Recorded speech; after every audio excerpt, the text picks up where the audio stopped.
Reflecting on causation is our topic in this session of the webinar, and this is the third and the last in the series having three topics: reflecting on space, reflecting on time, and now reflecting on causation.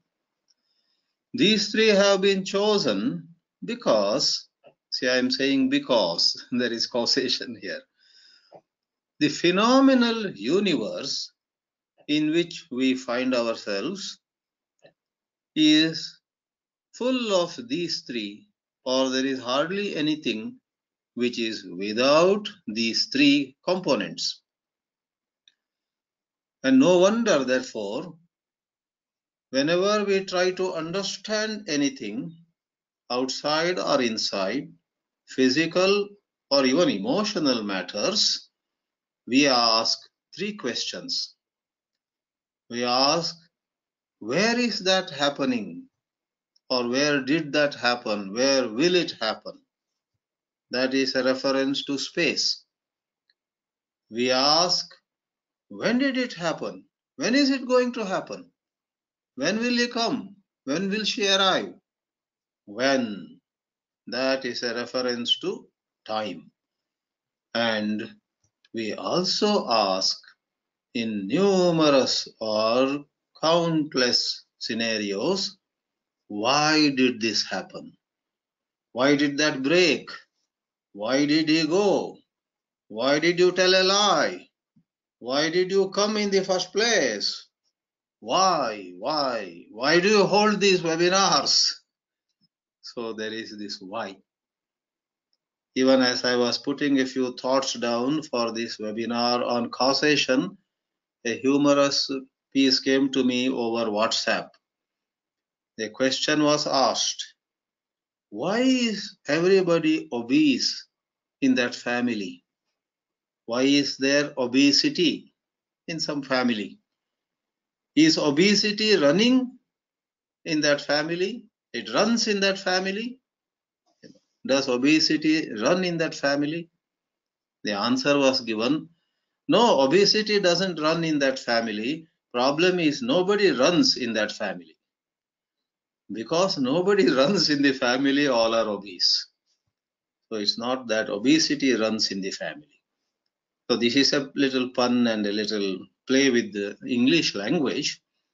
But then question over there also was, why is everybody obese in so and so family?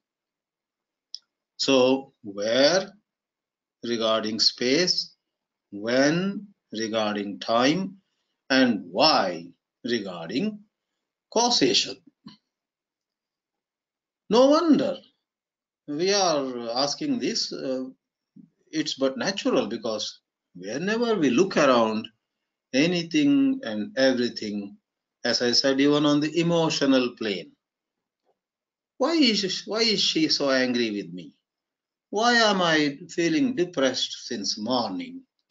Why are we upset over something? Don't we ask why? So cause hunting, finding a cause for something that you notice, is inbuilt into our daily life.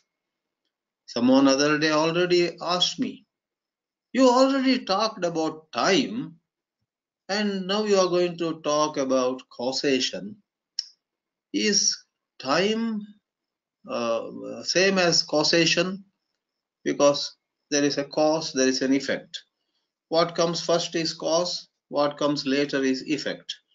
Therefore, cause and effect are nothing but two events or two occurrences that happen where the second follows the first.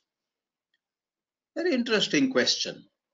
Really speaking, no wonder, or it is true, that the effect is what comes later and cause is what comes first.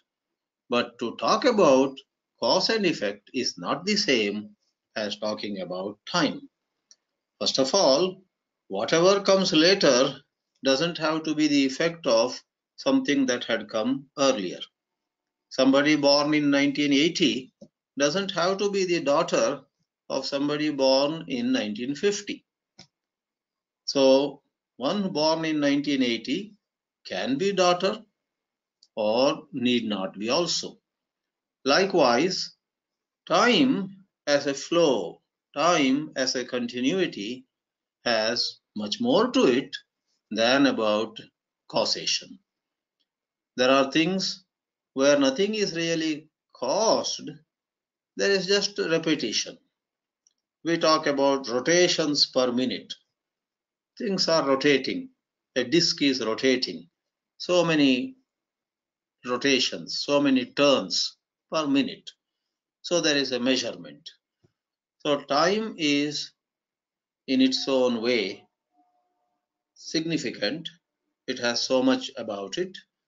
Causation is some particular aspect of this creation. In the Vedanta, we talk about material cause. We take clay and make a pot out of it. Clay is the material cause.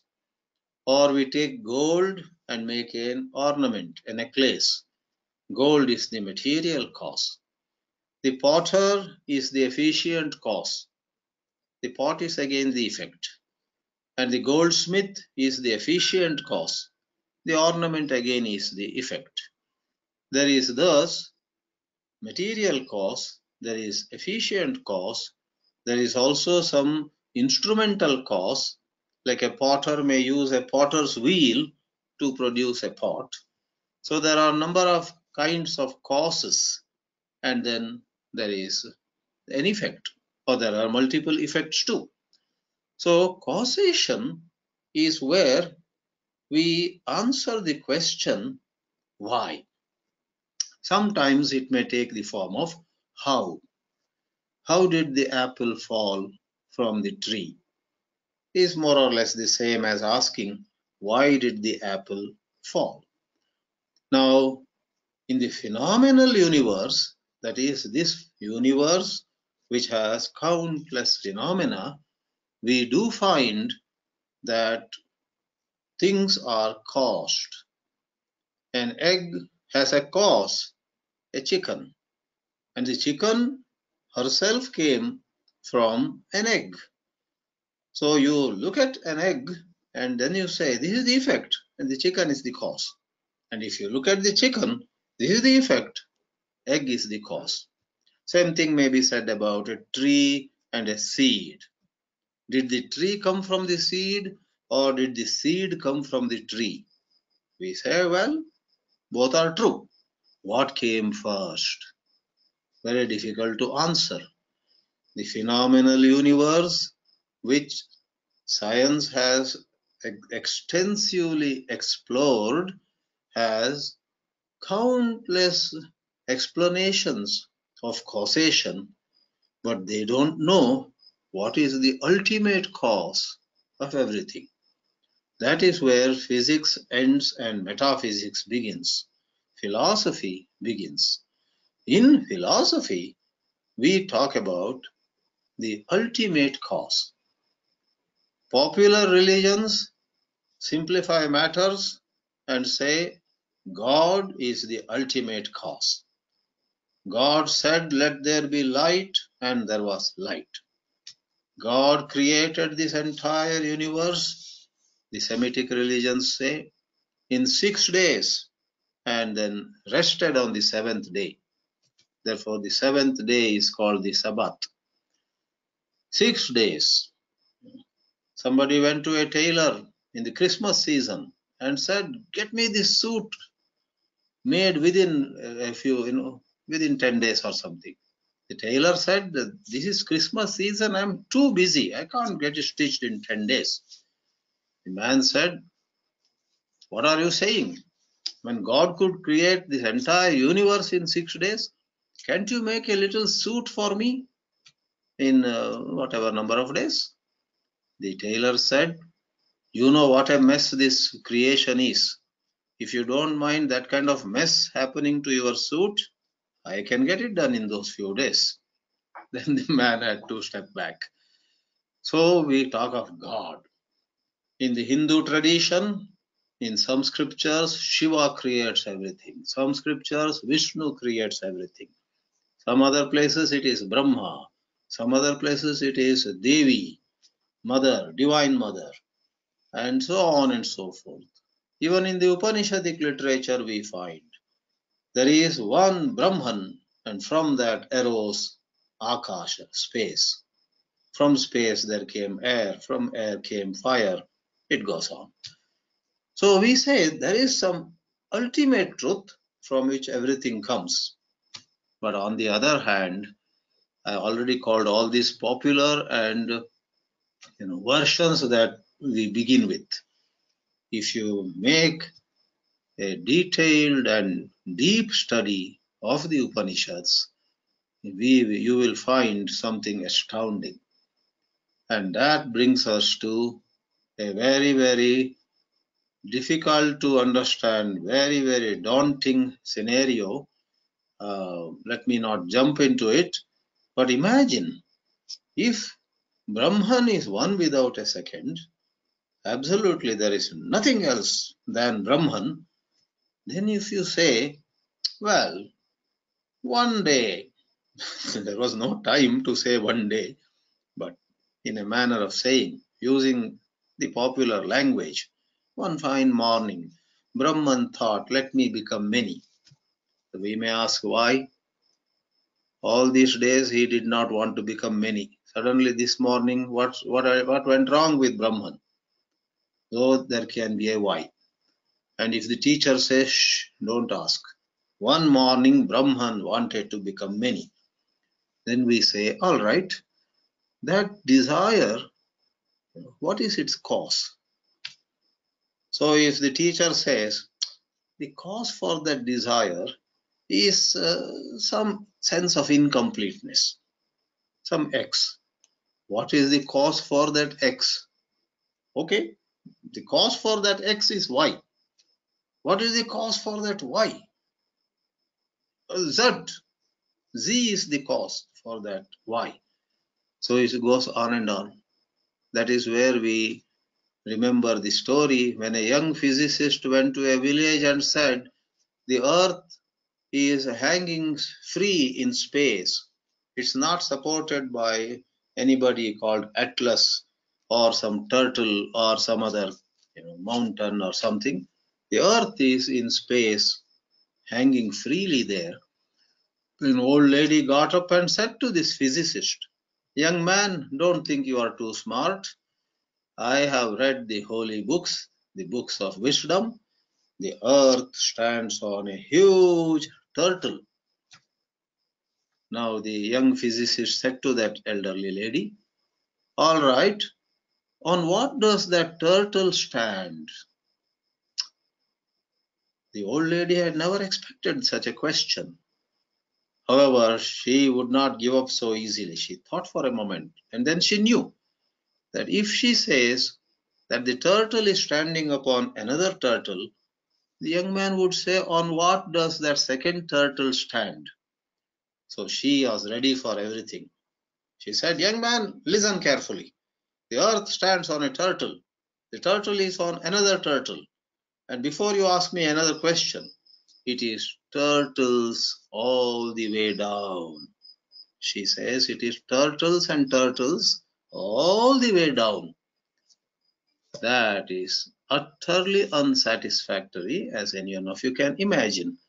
Likewise, the Vedanta says this whole picture of that one without a second, which Upanishads proclaim, like in Chandogya, Sadeva Somya Idamagra Asit Ekameva Advitiyam. One without a second. Not one in the sense of counting. If you have 5 mangoes, you say 1, 2, 3, 4. The first mango is called 1, but there is a second mango, there is a third mango, there is a fourth, then there is a fifth. Not like that. Ekam, Ekam Eva, and Advitiyam.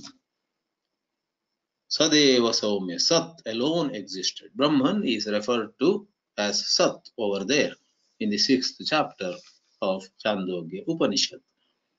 The higher Vedanta, the deeper Vedanta, clarifies that in reality, between Brahman, the ultimate truth, which you yourself are in your true nature, and this phenomenal universe, there is a relationless relationship.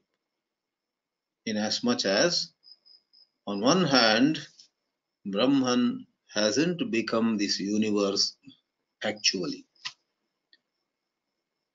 This is Adi Shankara's Vivarta Vada.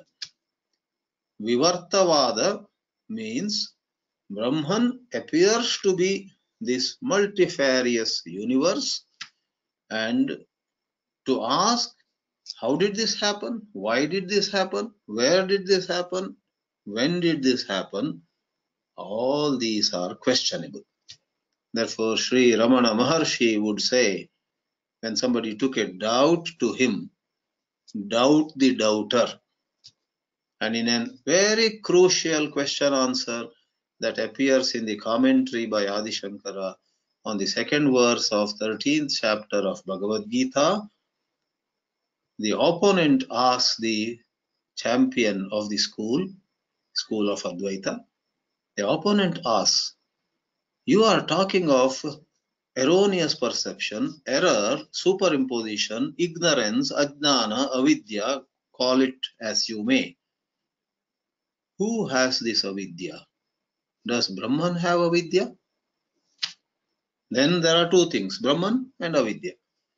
If you say, no, Brahman doesn't have any ignorance, it is the jiva, poor jiva, the individual soul which has avidya, then there is Brahman, and then there is this jiva who has avidya. So the opponent thinks that I asked a question which is going to floor this Siddhanti, the champion of the school. Shankara, in great ingenuity, answers that question. Please note, the question was, who has this avidya? The Siddhanti, the champion, answers, the one who is asking the question, the one who has the doubt. Kasya avidya, yasya samshayaha, tasya avidya. Then the questioner would say, I have the doubt. Then who am I? Pursue that. When you pursue this who am I, you will find the entire gamut, the entire field is rediscovered to be a homogeneous reality of no birth, no death, and this is called Ajati Vada. Ajati, same as ajanma. There is no janma at all, not just for you, me, or X or Y. For this entire phenomenal universe, there is no birth. This can be astounding. Many people may give up at this. Many people may say this is going above our heads. But if you patiently go with the teacher, you will find that any other explanation is worse. If this is bad, this is not bad. If you say this is bad, other explanations are worse. Whereas this explanation, this outlook that no creation has ever taken place. A jati. Jati here is janma. Janma, birth, or even creation. So is it only Shankara's statement, or are there mantras in Upanishads and Gita, etc.? Yes. In the Kathopanishad, Nachiketa's question itself has this. Anyatra dharmat, anyatra adharmat. First chapter, second valli, 14th mantra, Nachiketa says, in that famous, very profound question, he says, Anyatra asmat krita akritat. Krita means what is made, that is the effect. Akrita is the cause. O Lord Yama, if you see something which is above this cause and effect relationship, neither krita the effect nor akrita the cause, tadvada, tell me that. 4 mantras down the line, in that same Kathopanishad, Yama himself says, Najayate mriyate va vipaschit nayam kutaschinna babhuva kaschit ajo nitya shashvatoyam purano nahanyate hanyamani sharire. First chapter, second valli, and 18th mantra. There the line that is relevant is Nayam Kutaschit. This supreme truth hasn't come from anywhere. That means it is not the effect. Na babhuva kaschit. Nor did this become anything. This is Ajativada. Brahman did not become anything, and Brahman did not come from anything. Brahman has no cause, and Brahman is not a cause for anything else. Nayam kutaschit na babhuva kaschit. And that has appeared in the second chapter of Gita, 20th verse, with a slight difference. Najayate mriyate va kadachit. That's how it goes. In the Upanishad, it is Najayate mriyate va vipaschit. There are a couple of other small differences.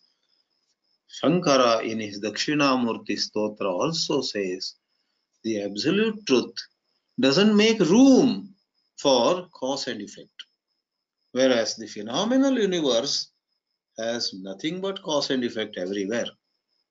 In the 8th mantra or shloka of Dakshināmurti Stotra, we have Vishvam pashyati karya karanataya swaswami sambandhataha शिष्याचार्यतया तथा पितृपुत्राद्यात्मना भेदतः स्वप्ने जाग्रति वा य एष पुरुषो माया परिभ्रामितः तस्मै श्री गुरुमूर्तये नम इदं श्री दक्षिणामूर्तये. Maya paribhramitah. While really nothing has happened, when you are asking a question, you better ask yourself. You better question the question, because the Purushaha, the person, paribhramitaha, maya paribhramitaha. The doubter has to doubt himself. A very peculiar situation. If you go to Ramana Maharshi and say, hey, oh sir, oh Swamin, why am I in Africa? I wanted to come and see you, but I find myself in Africa. Maharshi suppose says to you, are you in Africa?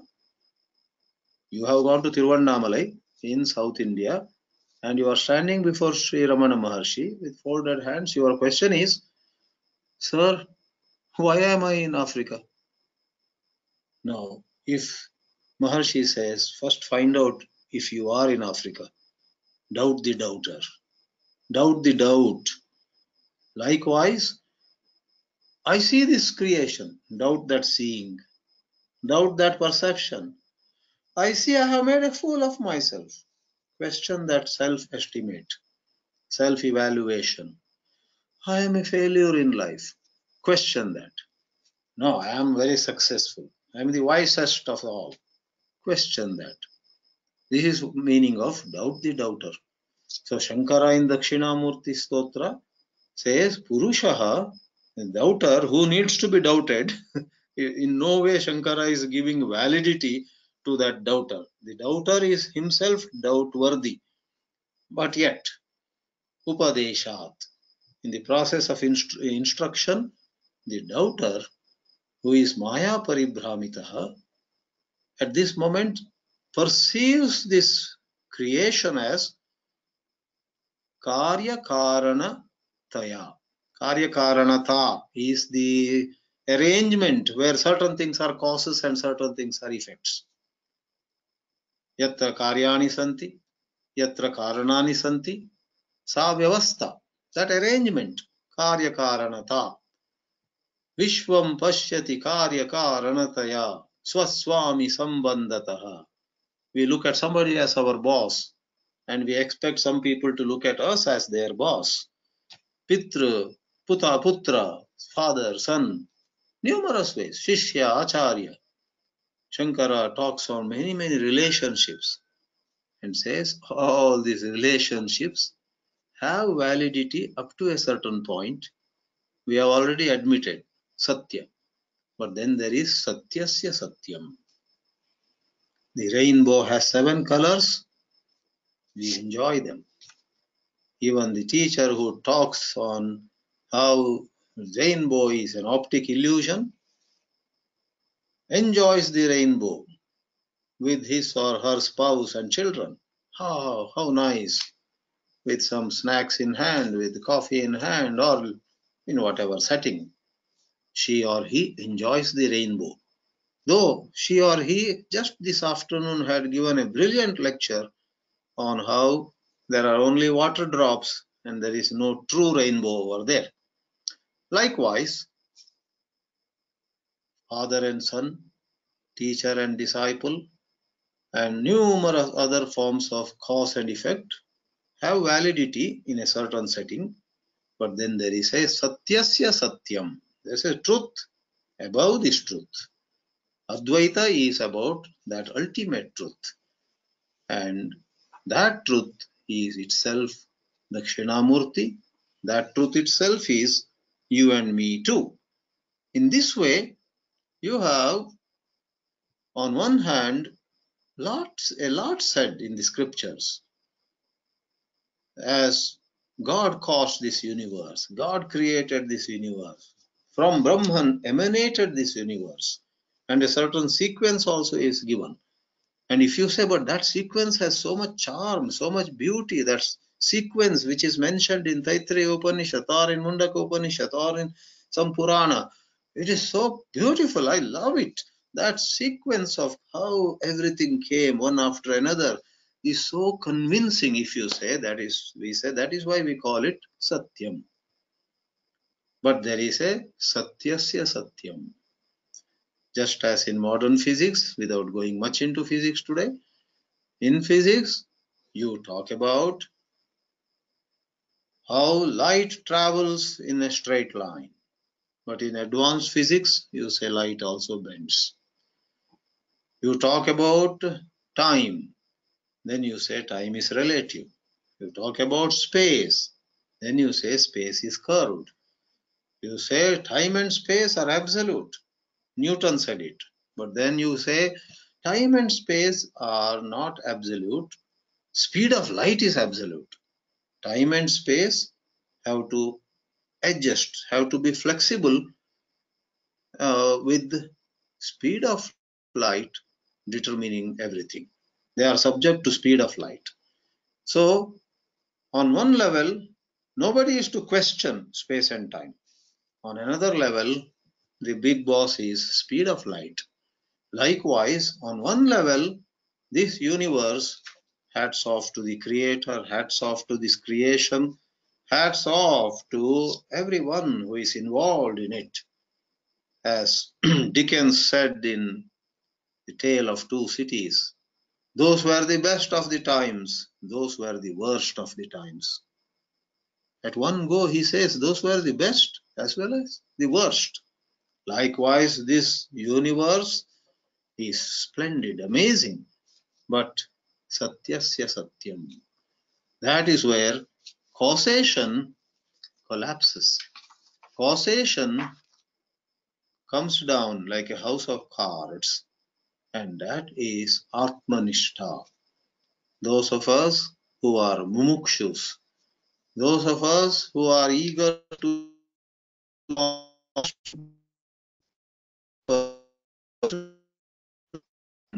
touching the timeless, those of us who want to become immortal, who want to end sorrow once for all, will have to consider this Satyasya Satyam.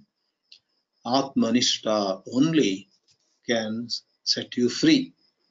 Mochayet sakalan bandhan atmanishtaiva kevalam, says Sri Ramana in Ramana Gita. Only Atmanishta can free you from all forms of bondage. Not Ashtasiddhis, not any other accomplishment, of course not political power or immense wealth. Every day we are bombarded with WhatsApp messages and all kinds of other inputs where we are told, Ford took so many years to get rich, become a billionaire. And Bill Gates did it within some 10-15 years. And somebody else, Michael Dell or somebody, and then this Amazon man, Jeff Bezos or somebody did it in just 4 years. Look, people are able to become billionaires in shorter and shorter period of time. Now, do you want to know how you can become a billionaire? In this way, there is this mad, mad world. And there, if you ask, will I really be peaceful if I become a billionaire? You will be like an odd man out. You will be making a fool of yourself. This mad society will laugh at you. They will just say, that is the exit door, please. You came to the wrong place, I guess. So you are not a mumukshu then. You are then someone who wants to become. Even if you want to become a great Vedanta teacher, you are caught. You want to become somebody who has followers and disciples and admirers and fans in the 6 or 7 continents, Shiva, that is no different from wanting to become a billionaire, wanting to win this prize or that medal, that trophy, wanting to win the hand of that beautiful lady or win the heart of that handsome man. There are all these going on in this world. If you are standing apart from them, having seen the limitations all of them, if you are a mumukshu, then Maharshi Ramana would say, Atmanishta eva. And that Atmanishta, dear friends, is not about doing something, is not about effort, is not about imagining something. It is to be. Be still and know that I am God. I believe Old Testament says it, and in one of the Tamil works we have Summa Iru, be still, keep quiet. Therefore, causation, let us sum up in this way, is integrated. Causation is intimately integrated into the created phenomenal universe, agreed. But inasmuch as this phenomenal universe is an appearance and it is a wild goose chase, the more you want to accomplish, want to get, want to become, the more remains to be achieved. We, in a spiritual context, question the basic credentials of this phenomenal universe, and then we say, there is some truth here.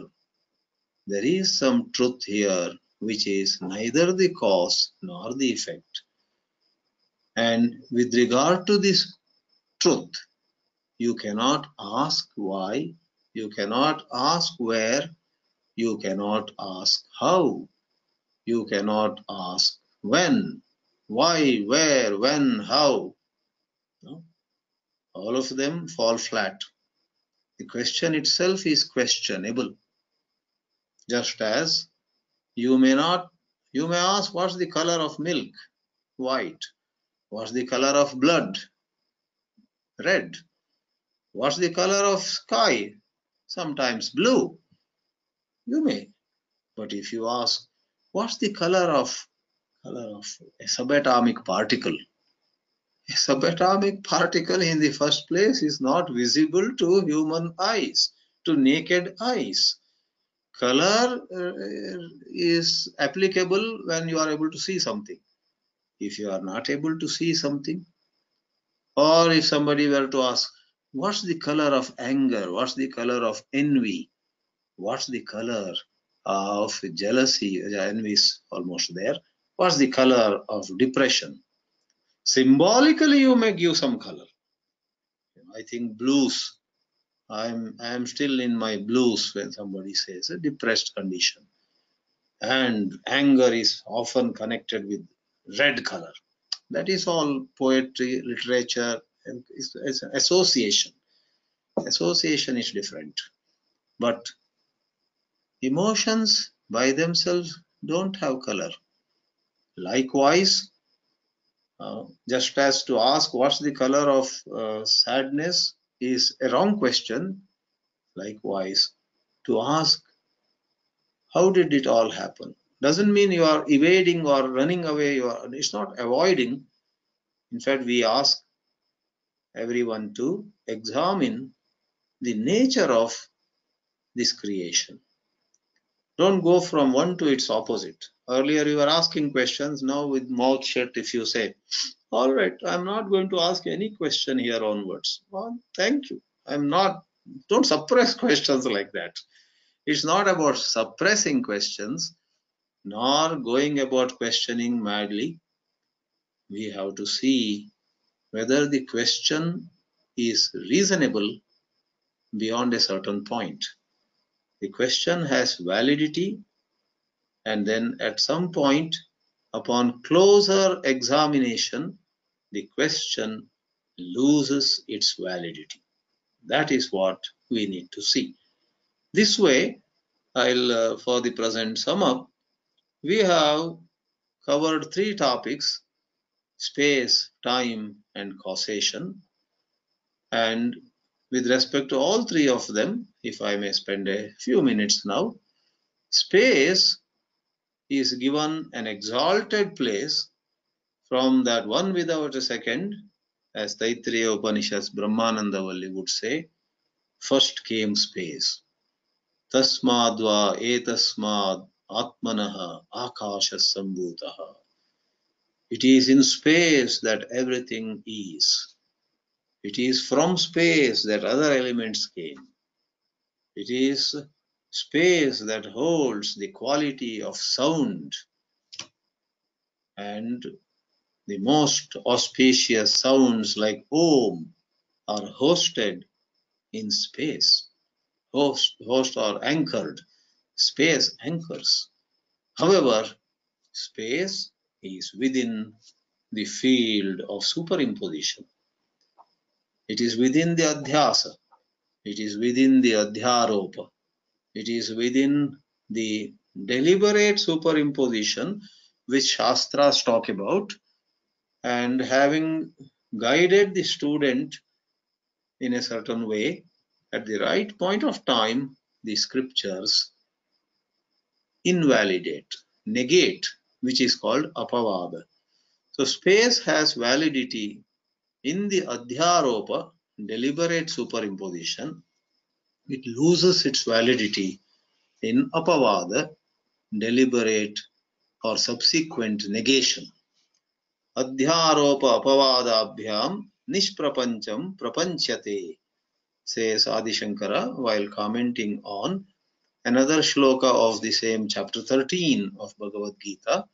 He says the methodology of Vedanta has always been to present certain thoughts, to knowingly present a certain setup, and then as the mind of the student is prepared, that whole setup is dismantled.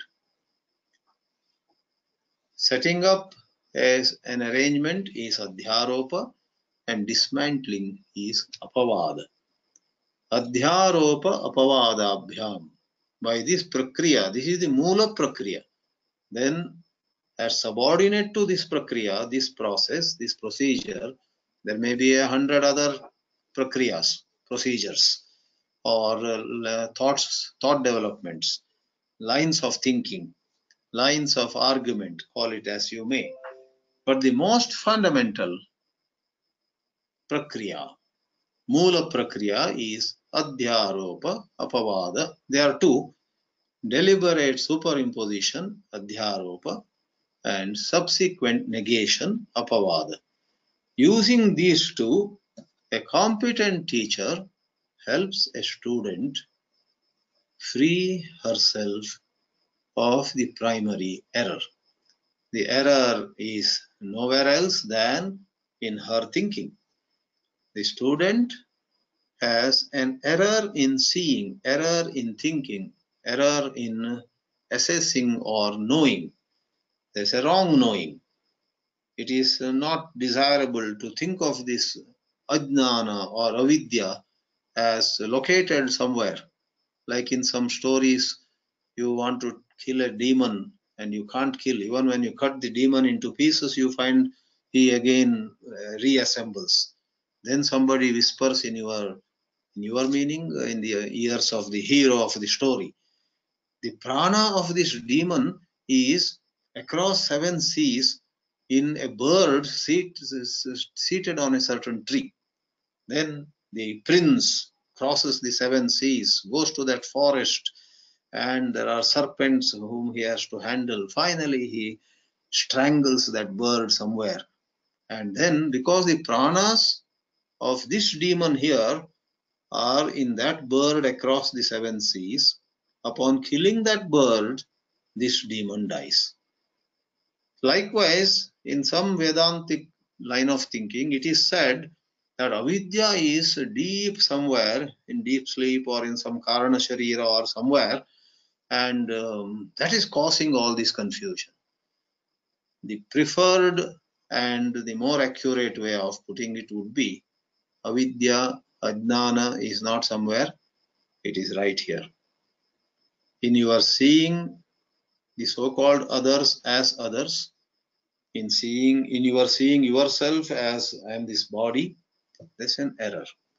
And Vedanta here and now eliminates that error.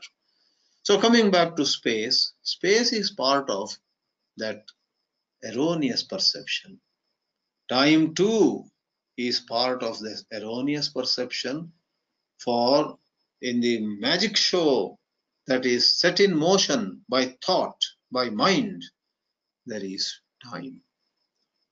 Time is the gap between two successive thoughts.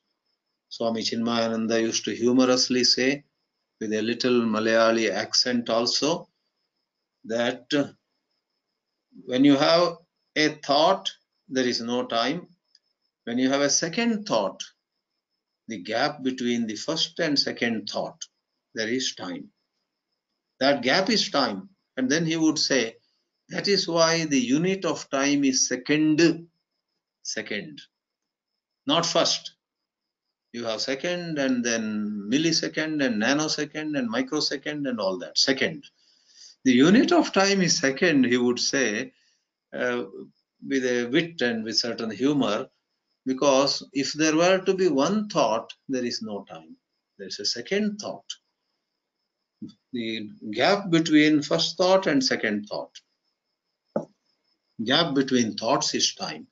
So this is partly philosophy, partly poetry, partly certain ways of expression.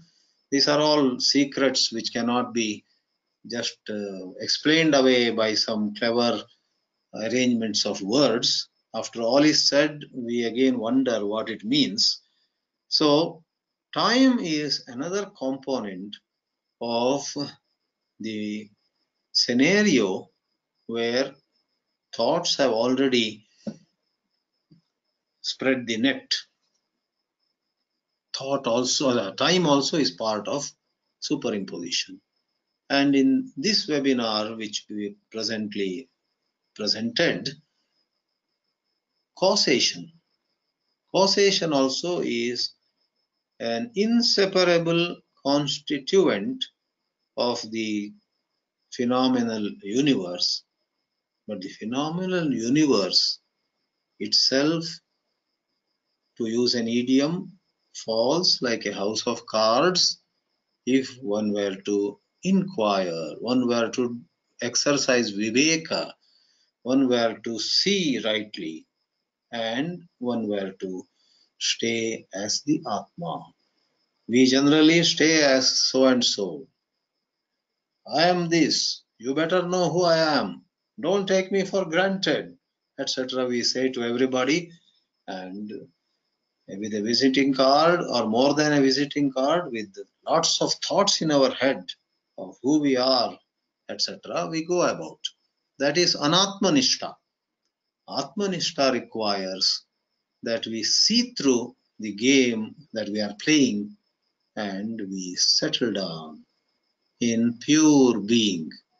Then space, time, causation, all of them subside. And then, as mystics themselves admit, it is beyond description.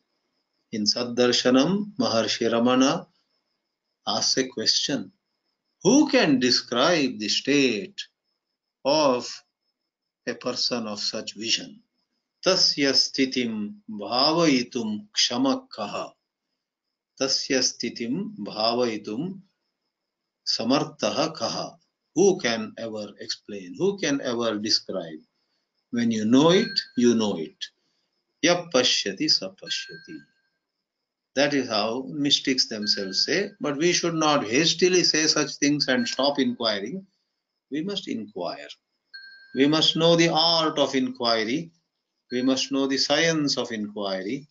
And we must go about gentle, alert inquiry, where we steer clear of all the much advertised, much publicized sadhanas and methods and so on. Above and beyond methods, there is a way of being, a way of seeing that can help us come upon the final truth. Om Namo Narayanaya. So we have some time for questions, and we request that questions be questions only. Some of you want to express some appreciation, some thoughts, etc.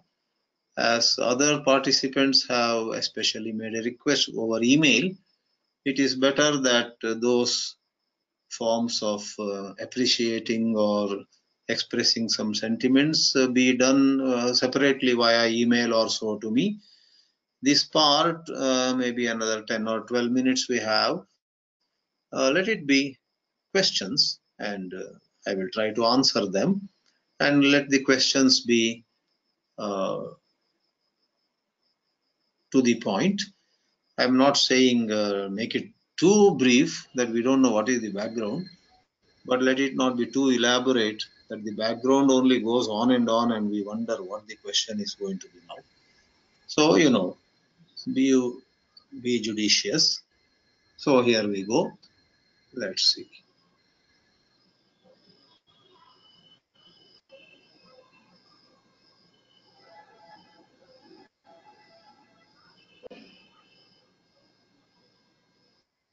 So I will first take up a text question by A.R. Ganti.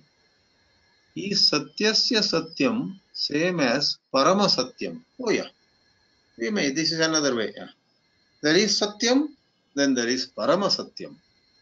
There is Satyam, then there is Satyasya Satyam. So in English language too, we may say it is truth of the truth, or the ultimate truth, or the highest truth, the final truth. In fact, Lord Yama in Kathopanishad says, Sa Kashta Sa Paragati. In mantra, he talks about Indriyas, Manas, Buddhi, etc. Finally, he says, calling the ultimate truth Purusha. Purusha is the ultimate. Purushanna param kinchit sa kashta sa paragati. So Parama Satyam and kashta, sa kashta sa paragati. All these yes. So Satyasya Satyam is Parama Satyam. Now I come to a verbal question, Naveen Rao.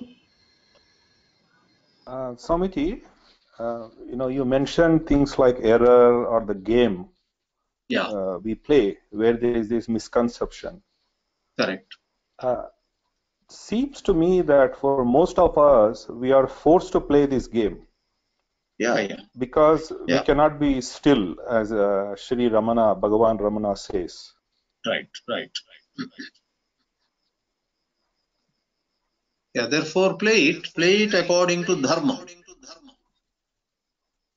Okay. Because when we play it according to dharma, we get closer and closer to the ability to try out this Atmanishta.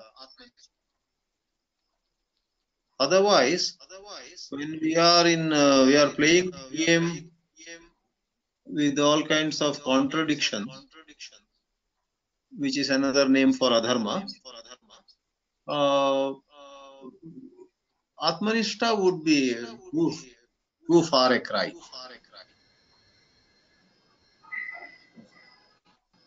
In fact, in Gita, that's why with all Upanishads, Bhagavad Gita gets more and more beautiful. When you study Upanishads and then come back to Gita, in one of the shlokas, I think in chapter 5, Sri Krishna says, Yoga Yukto Param Brahma Achirenadi Gacchati. To achieve Brahman, or Brahma can mean sannyasa here, that Ramana Maharshi type of living, initially we have to practice yoga. Yoga here doesn't mean Patanjali yoga. Yoga is karma yoga. Yoga is swadharma nishta. Yoga is living a self-disciplined life, not saying one thing but doing something else and so on. You are right. I fully agree. We cannot attempt Atmanishta right away. But in such exercises like this webinar, a certain hunger is aroused. Uh, some samskaras get created. We get a vague idea of what finally we want to achieve. But right now, tomorrow morning, you have your duties to perform. I have my promises to keep. Yeah, Yeah, unless we can sleep, forever, or correct. we are dead, we have to play this game, or we are some mysterious power forcing us to play this game. Yeah, I agree. Thank you so much. So let's see if there is.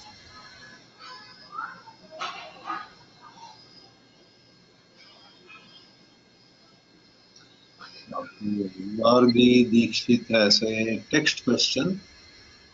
What's the nature of the stillness which was mentioned? Right. We mentioned a biblical, or rather Old Testament statement, be still and know you are God. And we connected it to a saying in Tamil, I believe, Tummairu, that is, Tupraho, be still, said everywhere else also. So the question by Gargi is, what is the nature of this stillness? Yes, it is certainly not the superficial stillness of keeping our mouth shut and not talking from dawn to dusk. It's not that verbal stillness, which can sometimes be a stepping stone, nor is it the simple form of mental stillness, no thoughts at all, because sometimes we are without any thought, but that could be an idiotic silence. There may not be intelligence there, there may not be really a higher understanding. So, the nature of true stillness is through tremendous spiritual maturity, we see, we see that to judge ourselves either as high or as low, either as advanced or lagging behind. To judge ourselves either as dynamic or lazy. To judge ourselves in any manner is actually questionable. So to be free of self-judgment is the nature of stillness. To be free of self-judgment. In the material world, people keep judging themselves. Oh, I haven't made enough money. Oh, I have not advanced enough in my profession. Oh, my children are not well positioned. 100 ways, we judge ourselves as not yet there. Some lady was very sad that her daughter was, a challenged child. And when somebody asked a very penetrating question, are you sad for the child who is mentally challenged, or are you sad for yourself? The lady first said, I'm sad for my child. Why should my child be like this? But later on, the lady admitted, sorry to tell you,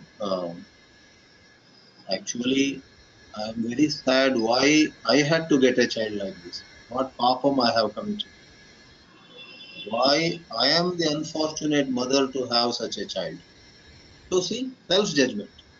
Now lastly, in spiritual field also, you and I, out of spiritual immaturity, even speakers and teachers like me, suppose for in a dull moment, I think of somebody whose book has sold 10,000 copies, and I am not able to write any book for some time. So I am nowhere. That is lack of stillness. Write a book, write 100 books if you want. Nobody says no.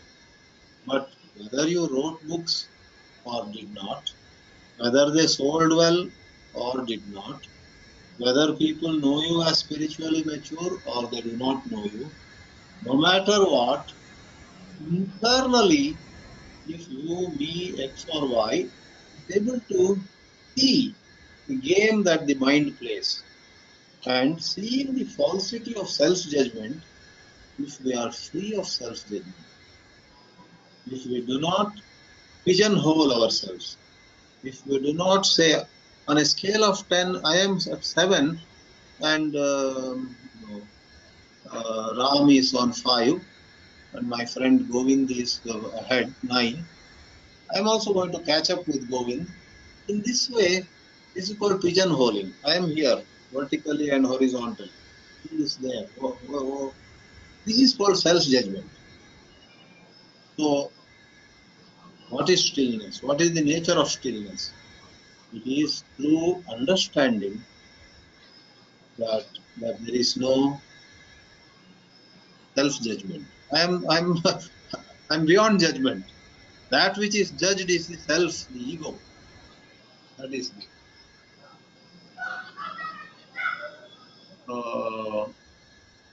yes, A.R. Ganti. Okay, there's one more question by A.R. Ganti. Although you have not said this word today, what does Nidhi mean in Nididhyasana? Okay, okay, I'll come back to another part of Gargi's question later. But Ganti's question, which I just now read, what is Nidhi in Nididhyasana? First of all, please note, Nidhi is not Nidhi. Elsewhere, Nidhi means treasure or Nidhi means a collection. Here, Ni and Di both are Alpa Prana, unaspirate, Nidhi. And now coming to what Nidhi means, it is nothing but, Ni is a preposition. Ni is a preposition like Niyama, Yama, Niyama. Ni is a preposition. And Di is not a separate thing. Jai means to think, and Didhyasana. That's a duplication. Didhyasana is the eagerness to contemplate on something repeatedly. So you can't take Di separately. Ni can be taken separately. Ni is a preposition, upasarga. Then you have Didhyasana, like Jidnasa. Na means to know, Jna. Na, to know, Jnana. And Jidnasa is wanting to know. So Jai means to think, And didhyasa or didhyasana is that eagerness to dwell on something, think about something continuously. So that is what nididhyasana is. Ni plus didhyasana. So Gargi says self-judgment therefore is selfishness. Yeah, they go together. Sometimes in the form of humbleness. You know, you and I sometimes say, I am nowhere, all of you are so advanced, I salute you. I am at kindergarten, I am so much behind. Apparently I am being humble. People say, look at his humility. But actually that self-judgment is sometimes a clever way of projecting an image of oneself. So stillness, which is to be free of self-judgment, is not easy. By saying, I am nobody, I am neither high, by just saying some words we don't go anywhere. Therefore we emphasized or we highlighted the importance of seeing. If you and I somewhere act in a humble way, but suppose we see internally, today I'm showing myself as humble, I'm doing a good job, everybody is appreciating me, aha, suppose. Then if we are able to see it with our inner eye, that would take us to stillness. All right, I think we have had a relatively longer session this time. Oh, there is, okay, this is the last ball of the limited over match, let us call. Purna Rao has a question. With that, I'll conclude. Oh, the mic is. Do you have to unmute it?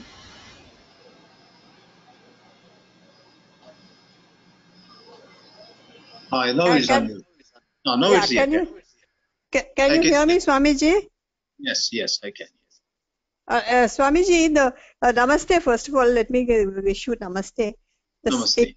The question I wanted to ask is: we are told to believe in the theory of karma, but karma Yeah, itself is based on the theory of causation. Because if you do good karma, if you do good things in life, then good karma comes to you. If you true, do wicked things in life and evil things in life, then bad karma true. comes to you. So that Absolutely. itself is Yeah. based on the theory So, of causation, which correct. So, causation itself is not real. So what are we to believe, Swamiji?